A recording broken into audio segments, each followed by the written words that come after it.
Como surgem as grandes ideias? Será que é de repente?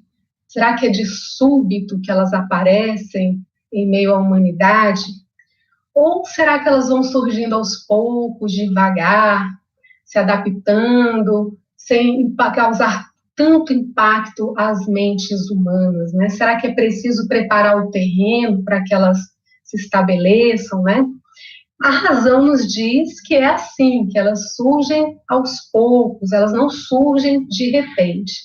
E se a gente voltar o olhar ao passado, a história vai nos constatar essa situação, em que nós vamos ver que grandes homens, grandes mulheres, sempre vieram no seio da humanidade com ideias novas, de vanguarda, à frente do seu tempo, né? E muitas defenderam, inclusive, com a própria vida, essas grandes ideias, essas novidades, né, que vêm revolucionar o pensamento humano, a ciência, os modelos vigentes já ultrapassados, né, os costumes, então, fazendo com que a humanidade progrida mais rápido. E foram intensas as lutas de todos esses homens e mulheres para sustentar, então, essas novas ideias, esses novos paradigmas. Então, já imaginaram se Albert Einstein tivesse vindo à Terra na época em que se lutava para provar que a Terra não era plana, que o Sol não girava em torno do planeta? Então, ele não teria conseguido demonstrar a sua teoria. E faltava, na época, o conhecimento acumulado. Então, antes que ele viesse, outros vieram, outros o precederam, desbravando as ideias, os conhecimentos, para, enfim, criar a situação propícia para que ele viesse e apresentasse demonstrasse a sua teoria. E no nosso estudo de hoje, né, continuando o estudo metódico do Evangelho segundo o Espiritismo, nós estamos estudando a introdução, Kardec nos traz o item 4. Sócrates e Platão, precursores do pensamento cristão e do espiritismo, precursores da ideia cristã e do espiritismo, que contém lá a demonstração de Allan Kardec de que as ideias cristãs e as ideias do espiritismo, enquanto grandes ideias que impactaram os homens da sua época, que receberam tantas resistências e até hoje ainda recebem resistências, que elas sobrevivem porque elas se fundam na verdade. Então, elas sempre vão encontrar os seus defensores e aquelas pessoas que já recepcionam essas ideias.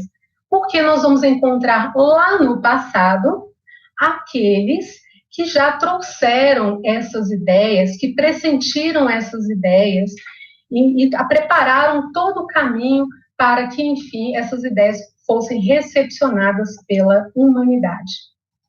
E aí Kardec vai dizer lá para a gente que as grandes ideias jamais surgem de súbito. Então, com Sócrates, Platão, Aristóteles, esses grandes expoentes da filosofia grega clássica, a filosofia passou por um processo de amadurecimento na forma de pensar a realidade. Platão foi discípulo de Sócrates e Aristóteles foi discípulo de Platão. Então, eles vieram trazer aí, abrir os caminhos para as ideias cristãs.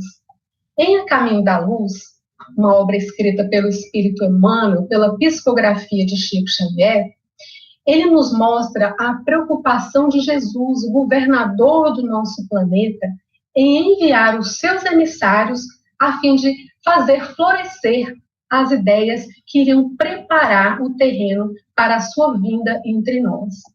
E a Grécia veio a ser, então, o celeiro de grandes mestres da inteligência, do coração, da arte, sensibilizando, né, os corações dos homens, como estes grandes nomes da filosofia que o mundo até hoje reverencia.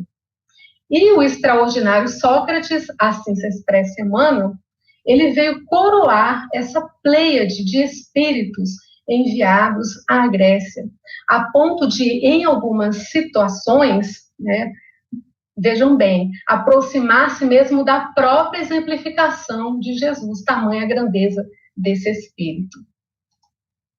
Então, essas grandes ideias, elas sempre têm precursores que lhes preparam parcialmente os caminhos. A ideia, ao aparecer, encontra espíritos dispostos a aceitá-la, mas no tempo certo. Aí Deus envia um homem com a missão de resumir, coordenar, completar e reunir os elementos esparsos em uma doutrina, como fez Jesus, como fez Kardec com a codificação da doutrina espírita. Então, a gente vê que existe um planejamento divino, uma programação que obedece a um tempo certo, à maturidade das criaturas para dar esse passo adiante, né? E essa construção, então, é feita justamente por essas pessoas, por esses precursores que preparam, então, esse caminho para o estabelecimento da verdade, das grandes ideias. E aí, mais adiante, ele vai enviando outros missionários, justamente para que já vão encontrando esses espíritos mais receptivos a essas ideias, a essa verdade. Então, Deus não violenta as nossas consciências, como a gente faz com as crianças, né? Respeitamos a idade, a situação de cada uma delas. E essas ideias, elas, mesmo ainda encontrando muita resistência, até mesmo resistências violentas, como a gente vê a história contar para a gente, elas não se extinguem só pela vontade daqueles que pretendem, então, manter as coisas exatamente como elas estão, negando o avanço, o progresso, por ignorância, ou para manter os seus próprios interesses, as suas próprias conveniências. Sócrates, como Cristo, ele nada escreveu. As suas ideias foram escritas por Platão, né, o seu principal discípulo. Sócrates atacou as crenças que encontrou naquela época. Combateu os preconceitos religiosos. Era um homem muito corajoso. Colocou a virtude real acima da hipocrisia das formas. Então, ele buscava a verdade essencial, a verdade na essência das coisas. E assim como Jesus, Sócrates foi acusado pelos fariseus da sua época, é assim que Kardec faz a comparação, e diz que essas pessoas sempre existiram e existem até hoje, infelizmente, né? E Sócrates foi acusado na época de ter corrompido a juventude. Ele pregava nas praças públicas e ele ensinava o quê? A fraternidade, a liberdade, a solidariedade, a prática do bem. Mas essas ideias, elas incomodavam os poderosos e os mesquinhos da sua época.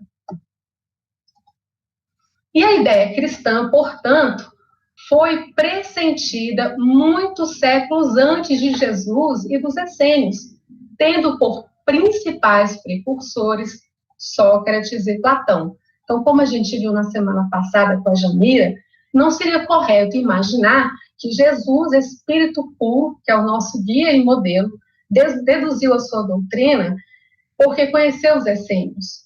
E é bom a gente registrar que sempre houve espíritos iluminados no nosso meio. Então, a ideia cristã, a essência da ideia cristã, ela sempre pairou entre nós. Sempre houve almas iluminadas para fazer com que essas ideias avançassem. Então, nós temos aí muitos exemplos, inclusive nas civilizações orientais, né? A gente vê Lao Tse, Confúcio na China, Buda no Tibete, Maomé, Moisés, ou seja, vários povos do mundo, de várias religiões, de várias manifestações religiosas, elas guardavam em si a essência do ideal cristão, que é a solidariedade, o amor ao próximo, a fraternidade. As ideias, então, proclamadas por Sócrates são, essencialmente, a unidade de Deus. Então, imagina numa sociedade que era politeísta, que acreditava em vários deuses, ele pregava a unicidade, a unidade de Deus. A imortalidade da alma, a sobrevivência da alma após a morte do corpo físico. E se a alma sobrevive, há de ter uma existência futura, uma vida espiritual, né, a vida após a morte. Então, Essas ideias mostram a concordância com os princípios do cristianismo e do espiritismo. Então, quando a gente vê essas ideias, parece que a gente está estudando o espiritismo, que a gente está estudando o evangelho de Jesus. Então, vamos aprofundar um pouquinho mais em alguns pontos da doutrina de Sócrates e Platão, só alguns, porque o nosso tempo é bem pequenininho, mas já vai dar para a gente ter uma ideia, né, daquilo que Kardec procura demonstrar nesse item. O homem é uma alma encarnada. Antes da sua encarnação, existia unida às ideias do verdadeiro, do bem e do belo. Então, aqui está muito clara a ideia da preexistência da alma, que ao encarnar ela se une à matéria, né, o princípio material, o princípio espiritual unidos. E a alma, o espírito, ele tanto já existia que ele ainda traz consigo algumas intuições da vida espiritual, de outros mundos habitados. Então, a vida espiritual, que é a verdadeira vida do espírito, da onde nós viemos e para onde nós iremos retornar. Nós trazemos também, nos dizem os espíritos, lá em O Livro dos Espíritos, a consciência das leis de Deus, elas estão gravadas na nossa consciência. Então, nós aprendemos também no espiritismo que os mundos, eles evoluem e que aqueles que não acompanham essa evolução, eles precisam ser transferidos para outros mundos compatíveis com a sua vibração, que não é um castigo, mas é uma acomodação. Então, o nosso planeta Terra está passando por uma transformação, né? São informações que a espiritualidade nos traz, de que nós estamos num momento de transição.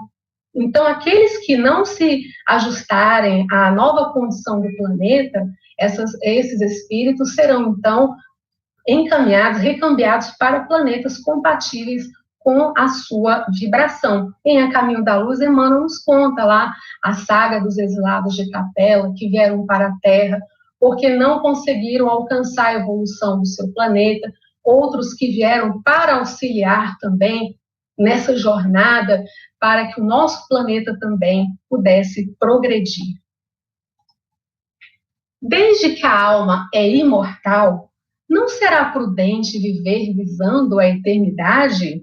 Não é isso exatamente que a gente aprende na doutrina espírita, que a gente vê no Evangelho de Jesus, que somos espíritos imortais, que a vida presente é só um breve momento frente a toda a eternidade, né? Razão pela qual não devemos perder as esperanças, né? Nos abater diante das aflições, que tudo isso é prova para o nosso espírito e vai passar, né? Que tudo passa, porque nós precisamos passar por essas provas e basta para isso que a gente mude o nosso ponto de vista, que a gente saia da referência da matéria e que nós passemos a observar do ponto de vista da vida espiritual. Então, tudo se torna muito mais fácil.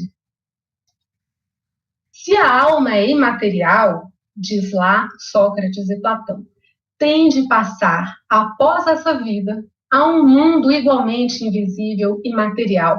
Então, nós viemos do mundo espiritual e para lá nós vamos retornar. Somente importa bem distinguir a alma pura, verdadeiramente imaterial, da alma mais ou menos maculada, ou seja, dependendo do grau de desprendimento da matéria que a alma já ha alcançado, dependendo da sua vibração, dos sentimentos que ela nutre, das virtudes que ela tenha se esforçado para conseguir, ao adentrar o mundo espiritual, ela vai encontrar diferentes situações. Ela vai encontrar uma situação de bem-aventurança ou de infelicidade, de perturbação. Então, ao desencarnar, o espírito ele sofre as consequências morais das suas ações enquanto encarnado. Na obra O Céu e o Inferno, Allan Kardec nos comprova isso através das comunicações com os espíritos que desencarnaram e narram para ele a situação que cada um encontrou e como que eles viviam aqui na Terra. Nas obras de André Luiz, em especial, psicografadas pelo Chico, nós vemos também muitos relatos que nos servem de alerta, assim como Sócrates e Platão já nos alertavam, né? O próprio André Luiz nos narra lá em Nosso Lar a própria experiência de quando ele adentrou no mundo espiritual. Nunca se deve retribuir uma injustiça com outra, nem fazer o mal a ninguém, seja qual for o dano que nos hajam causado. Olha aí a máxima cristã, né? Se alguém vos bater em uma face, oferecer-lhe ainda outra. Então, Jesus não condena a defesa, mas ele condena a vingança, porque a vingança perpetua o mal ao invés de extirpá-lo. Então, aquele que conhece a vida espiritual, que crê na justiça divina, ele sabe olhar mais adiante. E o orgulho, ao contrário, nos cega e não nos faz perceber o benefício do perdão. Então, é preferível, dizem eles, sofrer que cometer uma injustiça. E quando Sócrates esteve preso, ao receber a notícia da sua condenação, que era a pena capital, a pena de morte, a sua esposa lamenta, então, porque era injusta a acusação que faziam contra ele. E aí ele, muito resignado, muito paciente, responde para ela: e quererias que ela fosse justa, né, que a acusação fosse justa, deixando então para nós a grande lição, que aqueles que cometem injustiça é que se tornam devedores perante a lei maior. A riqueza é um grande perigo. Todo homem que ama a riqueza não ama a si mesmo. Então a gente aprende com a doutrina espírita que a riqueza, e Jesus falava isso também, que a riqueza é uma grande provação, uma provação muito difícil de ser cumprida pelo Espírito, muitos falham nessa missão.